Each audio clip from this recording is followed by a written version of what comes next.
Hello students, today we are going to discuss about electronic configuration of an element. We should know how to write electronic configuration of an element and what are the rules associated with this all process. See, electronic configuration of an element means arrangement of electrons in an element. They are in different shells, subshells, orbitals, etc. If you know electronic configuration of an element, then only we can handle chemistry. For writing electronic configuration, we should know,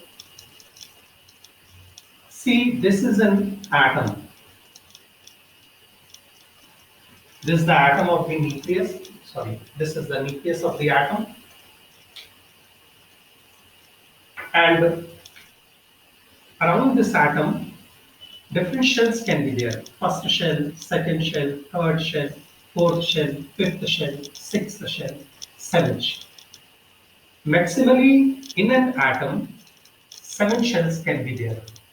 There is no atom today which is having more than 7 shells. Hypothetically, it can be 8 shells or 9 shells or 10 shells, but the number of elements which we are knowing today, from that point of view, maximally 7 shells can be there. In first shell only, as we know, shells or orbits or energy level or electron cloud, these are all one and the same thing. That can be maximally 7 in an atom in groundless state. Shells are made of subshells. In a shell, maximally 4 subshells can be there. That is S subshell, P subshell, D subshell, and F subshell. In first shell, only S subshell can be there. No P, D, F subshell can ever be possible there in the first shell. In second shell, S and P both can be there, never D and F. In case of third, S, P, D, never F, and in fourth shell, S, P, D, F, all subshells. In fifth also, S, P, D, F. This is the maximum number of subshells which can be there in a shell. In sixth, it can only be SPD because sixth shell is the penultimate shell, and in penultimate shell, never F subshell can never be possible. And in the valence shell, whether it is fifth shell or third shell or seventh shell, if it is valence shell, in valence shell, never D and F subshells can ever be possible, only N, S and P subshell can be there. Now see, there in, as we have said, an atom, shells are there. Shells are made of subshells, and subshells are made of subshells, that is orbital. In an element, maximally, as I have told you, 7 shells can be there, and in a shell, maximally 4 subshells can be there. See, S subshell is made of only 1 orbital. In P subshell, maximally 3 orbitals can be there. In D subshell, maximally 5 orbitals can be there. In F subshell, maximally 7 orbitals can be there. So 1, 3, 5, 7. So subshells are made of subshells, that is orbital, and in orbitals, electrons are there. In an orbital, maximally how many electrons can be there? 2 electrons. One electron will be showing clockwise spin and second will be showing anti-clockwise spin, opposite spin, then only it will be stable. So in first shell, as I have already told you, only S subshell can be possible. That S subshell can have only 2 electrons because it is having only 1 orbital. In p subshell, 3 orbitals are there, so 2, 4, 6 electrons can be accommodated. So 6 electrons. In S it is 2, in P it is 6, and in D, since 5 orbitals are there, so in every orbital, maximally 2 electrons can be there. So in 5 orbitals, 10 electrons can be accommodated. So 10 electrons can be there in D subshell. And in F, since 7 orbitals are there, and in an orbital, maximally 2 electrons can be accommodated. So in these 7 orbitals, 14 electrons will be there. So 2, 6, 10, 14, 2, 6, 10, 2, 6. So according to the maximum capacity of the electrons there in different subshells, you will be writing 2, 6, 10, or 14. In S, it can only be 2 electrons. In P subshell, maximally 6 electrons can be accommodated, and in B subshell, maximally 10, and in F subshell, maximally 14 electrons can be accommodated. By using this diagram, we will be writing a Euler's diagram. See, as I have already told you, maximally 7 shells can be there. They in an atom in its ground state. In first shell, maximally S subshell can be there, and in that S subshell, maximally 2 electrons can be accommodated. And in second shell, S and P subshells can be there. In S, maximally 2, and in P, 6 electrons can be accommodated. In third shell, accordingly, we will be writing 3s2, 3p6, 3d10. Nothing new. Instead of writing in this diagrammatic form, we will be writing like this one. That's the difference. Otherwise, same thing we are writing here. 4s2, 4p6, 4d10, and in fourth, f is also there. So 4s2, 4p6, 4d10, 4f14. 5s2, 5p6, 5d10, 5f14, 6s2, 6p6, 6d10, and 7s2, 7p6. So from there only, same thing we have written here. Now see, this is Euler's diagram. Which diagram it is? It is Euler's diagram. According to this Euler's diagram, this first shell is having least energy. So take downward intersecting arrows. Downward intersecting arrows like this. So that you can get the direction to write electronic configuration. Keep on taking intersecting downward arrows like this. Now see, this 1s comes first now. What does it mean? It is having lowest energy. This is the order of energy level. How electrons will be filled in an atom. They are in different energy levels, different subshells. Since what comes first? First comes 1s. What this is? This is order of energy level. What comes first? First comes 1s. So 1s2. More than this 1s2, energy of 2s2.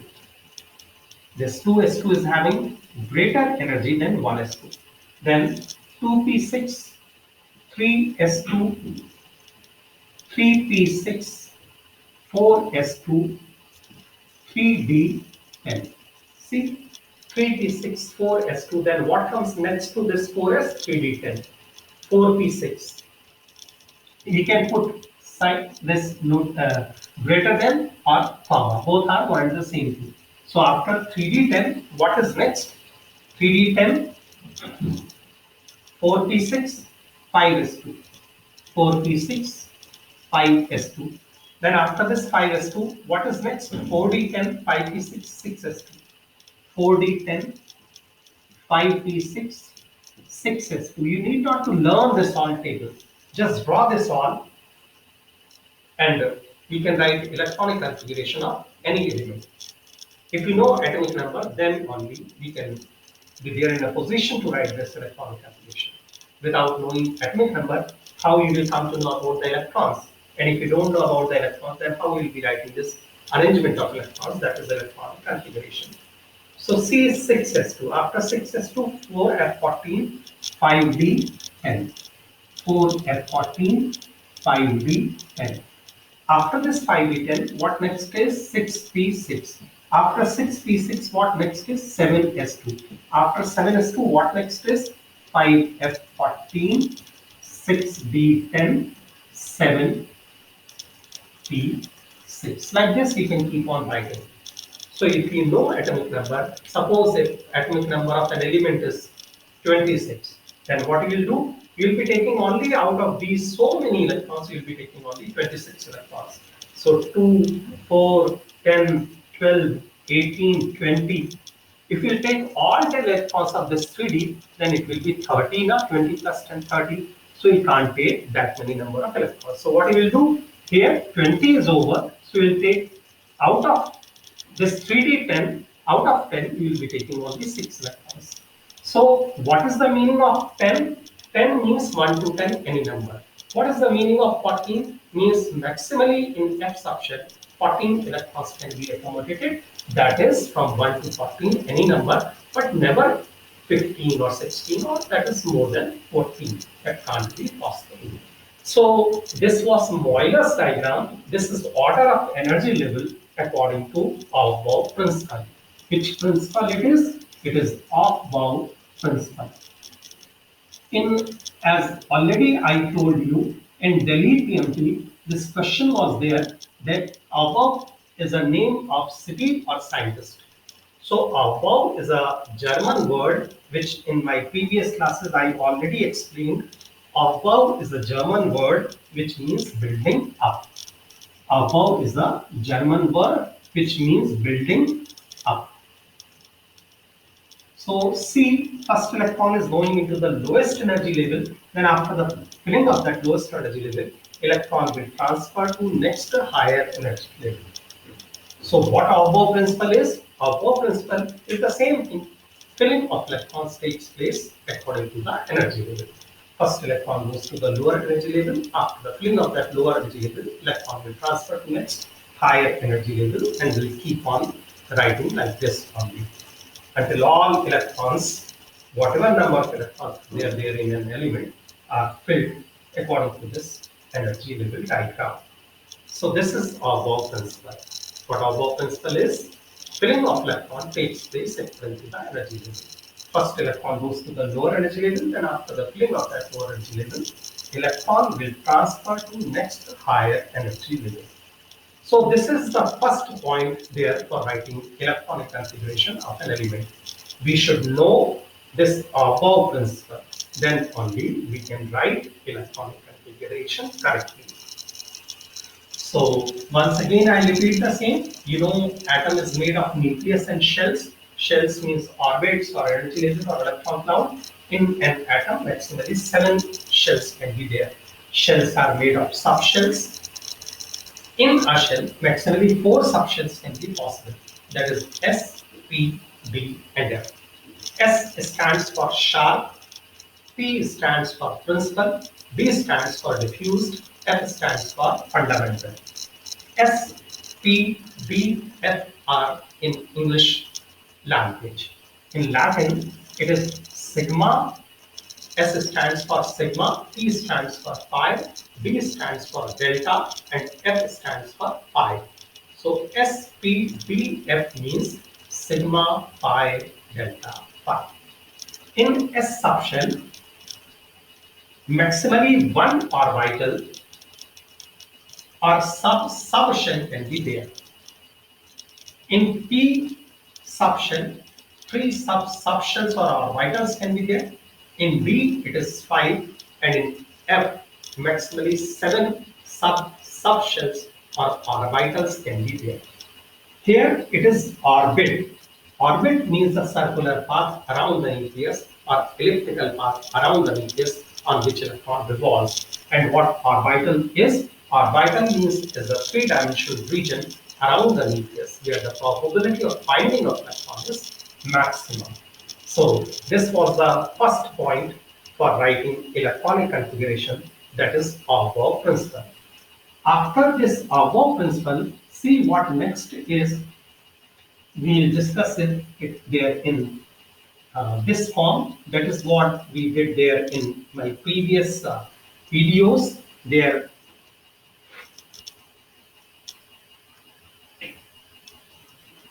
I wrote electronic configurations, especially in inorganic chemistry classes, D and F block elements, basics in inorganic chemistry. See, if they have given us an element, manganese 25, atomic number is 55. Manganese 25 is atomic number and 55 is mass number. C, atomic number means number of protons. So in manganese, how many protons are there? 25. And in an atom, since manganese is an element now, is an atom, and in an atom, the number of protons will always be equal to the number of electrons. Since here 25 protons are there, what does it mean? It means electrons are also 25 in number. So while writing electronic configuration, you will be taking only 25 electrons. You have set 25 protons, you have set 25 electrons, because in an atom is always neutral and chargeless. So how that can be possible? If number of electrons and protons both are same, then only atom can be neutral. Then only a species can be neutral. What about the neutron? Neutron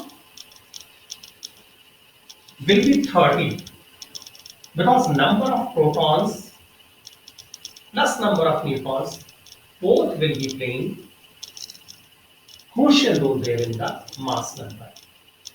Mass number here is 55, proton is 25, so obviously 55 minus 25 will be the number of neutrons. So how many neutrons are there? Neutrons will be 30.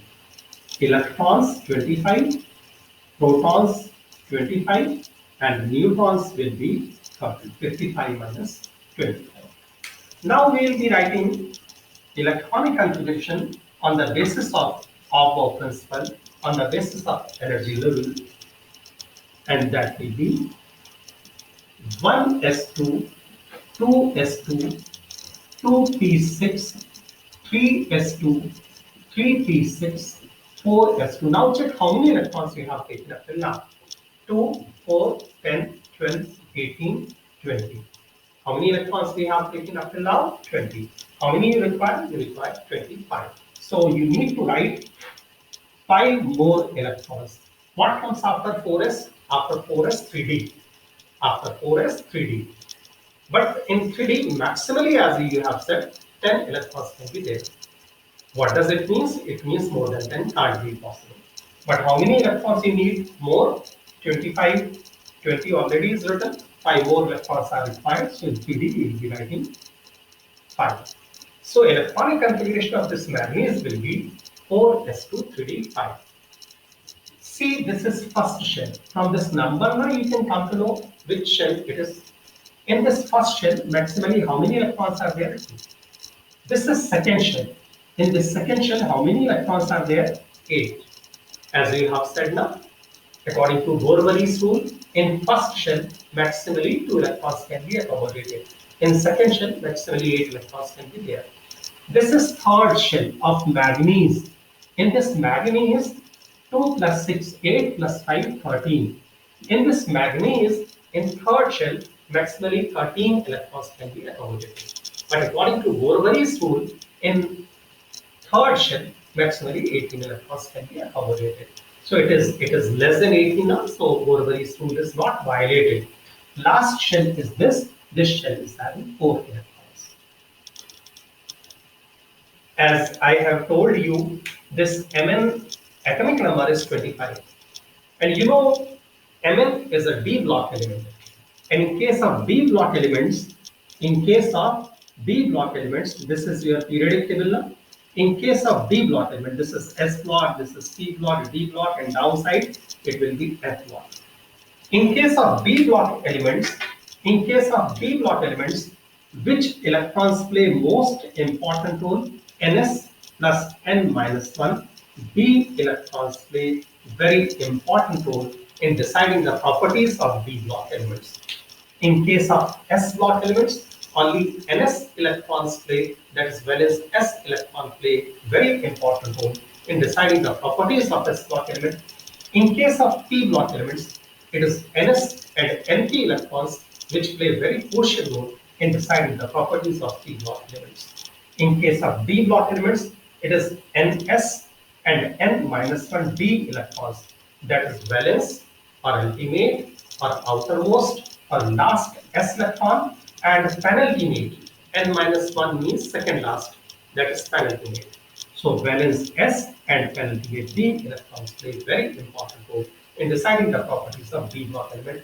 In case of F block elements, you should know this formula, then only you can handle inorganic chemistry. Everywhere this formula will be used there in bonding or entire chemistry. Whenever you will be writing anything about the S, P, D or F block element, then you will be considering only those electrons in shortcut method. Otherwise, you can write like this too. So that takes too much time. So in IIT, JEE, NEET or SAT, etc., you should know this shortcut method. You should know this formula. Then only you can handle. In case of F block elements, it is Ns plus N minus 1 D plus N minus 2 F electron, which play very crucial role in deciding the properties of F block element. That is valence S, penultimate B, and NP penultimate or pre-penultimate F subshell. Since it's a D block element, last electron, see here, last electron enters into D subshell. Since last electron enters into D subshell, so it's a D block element. And as we have already said, for D block elements, formula used will be Ns plus N minus 1 D. Ns plus N minus 1 D. See, what is the meaning of N? N means here number of shells. How many shells are there? Here, 1, 2, 3, 4 shells are there. So Ns means 4s plus 4 minus 1. 4 minus 1 is 3d electrons. So in case of manganese, we will be talking only about 4s and 3d electrons because these electrons play most important role in deciding this, the property of this element, manganese. So what is the meaning of S? S means only one orbital. This is 4s. Then 3d.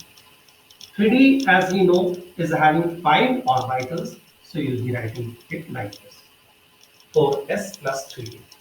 Now see, now we will be writing electrons there in these orbitals. In 4s, how many electrons are there? 2 electrons are there. So can we write it like this? They can ask you questions like this now. Can we write it like this? No. You can't write both electrons showing same spin there in the same orbital. Never. Why? Why you can't write like this? As in India, you have to drive on the left hand side. If you won't be driving on the left hand side, then what happens? They will be penalizing you, and accident can also be probably. So that will be wrong to do so. So here, writing electronic connotation like this is also not the correct one. They will be asking you, this is violation of what? A, Pauli's exclusion principle. B, Hund's rule, Auger principle. This is violation of Pauli's exclusion principle. This is violation of Pauli's exclusion principle. We have already finished the Auger principle. Now we are focusing on Pauli's exclusion principle. Pauli's exclusion principle. This is second point here in writing electronic connotation. First was Auger principle. This is second one, that is Pauli's exclusion principle. According to Pauli's exclusion principle, electrons in an orbital. See, this electron is showing clockwise spin, this electron is showing clockwise spin, and this electron is showing anti-clockwise spin. So electrons in an orbital must show opposite spin. They both can never show parallel spin. They both can never show same spin. They will always show anti-parallel spin, opposite spin. Then only will be stable. Otherwise, between them there will be repulsion and will be unstable. So to keep them stable, spin of the electrons in an orbital must be opposite. This is Pauli's exclusion principle. This is first statement. Electrons in an orbital must show opposite spin. What the second statement is, that is very common there in every book, you will get it. But this first statement is little rare. So just take care, because tomorrow there in IIT JEE for NEET or SAT, in any exam, 11th or 12th, CBSE or ISC or IB, any board, they can ask you about this Pauli's exclusion principle also now. So what second statement is? No two electrons in an atom.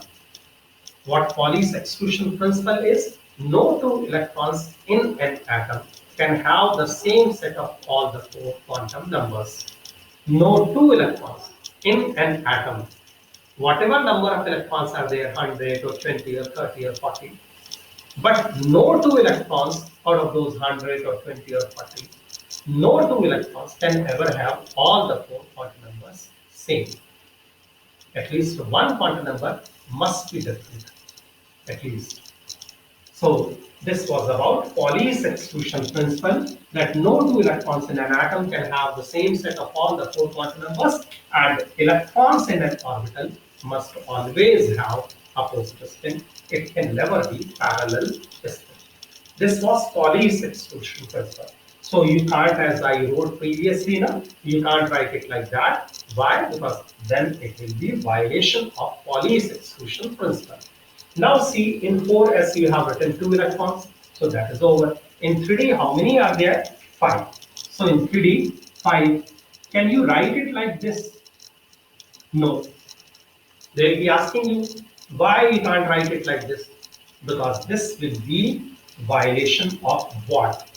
Here, first thing, in orbitals, electrons are showing parallel spin. That is violation of Pauli's exclusion principle. So now see. Can you write it like this? Because here spin is not same. Spin is opposite. Spin is anti-parallel. So now it is not violation of Pauli's exclusion principle. There is violation, but still you can't write it like this. Why? Because it is again violation. Violation of what? This is violation of Hund's rule for maximum multiplicity. Hund's rule for maximum multiplicity of electrons. Maximum multiplicity of electrons. What Hund's rule for maximum multiplicity of electron is? Electrons in a subshell must have parallel spin. See here. How you should write it? You should write 1, 2, 3, 4, 5. If 5 electrons are there, then all orbitals must be singly filled first. Once this singly filled, then only pairing can be possible. This is Hund's rule. What Hund's rule is? Pairing of electrons in an orbital can only be possible if all orbitals are singly filled. Fine. Pairing of electrons can only be possible in subshells when all orbitals are singly filled. Or what second statement for this Hund's rule is? Electrons in a subshell must have parallel spin. Here, all electrons are showing parallel spin. So here, since electrons are showing parallel spin, so here Hund's rule is also not violated. So like this, you will be writing electronic calculation for all these elements. Fine. Thank you very much.